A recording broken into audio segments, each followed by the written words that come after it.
Boros Tamás, Seres László vagy Döher György. Néhány név azok közül, akik az elmúlt hónapokban gyilkos merénylet áldozataivá váltak. Mindannyiukat kigyúrt, felfegyverkezett testőrök kísérték, megvédeni azonban nem tudták őket. A védelmi szakemberek számára egy-egy ilyen eset kiváló tanulmány. Hosszan elemzik azokat, hogy megvédhető lett volna a célszemély. Mi nem testőrökről beszélünk, hanem VIP védelmi tisztekről. A testőr csak egy gorilla. A VIP védelmi tiszt azonban olyas valaki, akit azért alkalmaznak, mert a kliense veszélyben van, és meg kell védeni őt. Nem egy olyan félelmetes fickó, aki a felpumpált izomzatával riogatja a támadót.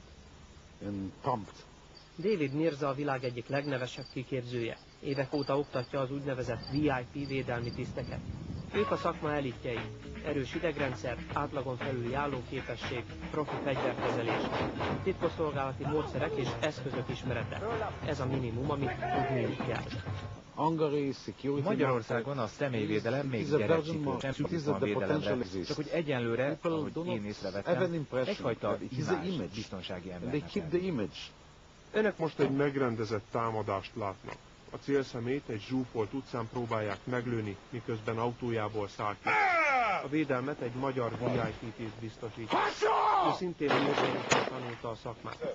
A szakember szerint az egyre gyakoribb merényletek miatt az átlagembernek is fel kellene készülnie a veszélyhelyzetekre. Különböző országokban ez gyakorlat is, hogy a lakosságot is képezik olyan vészhelyzetekre, olyan szituációkra, amiben úgy kell reagálnia, mint egy védett személynek egy vészhelyzetbe, és hát ennél fogva bárki lehet tulajdonképpen veszélyeztetett. Ezeket a tiszteket ritkán láthatjuk akcióhelyzetben.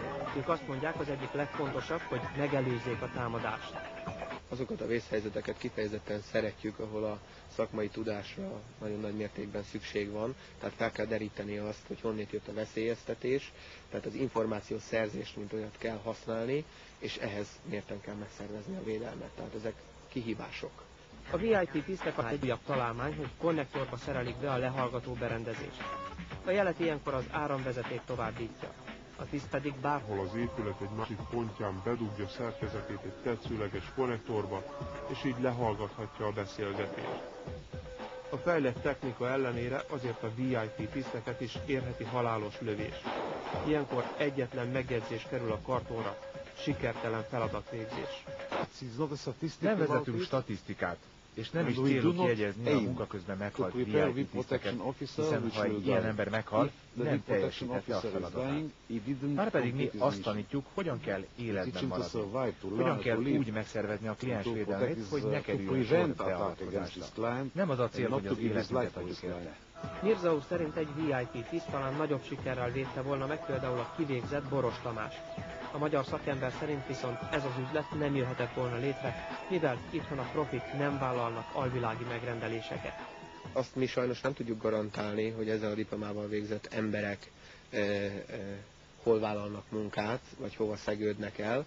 Ez sajnos a VIP védelmi tiszteknek az erkölcsiségére van bízva, hogy ő mivel vállal közösséget és mivel nem. Magyarországon jelenleg több mint 100 000 őrzővédő dolgozik, de mindössze 2 ember rendelkezik VIP védelmi tiszt diplomával.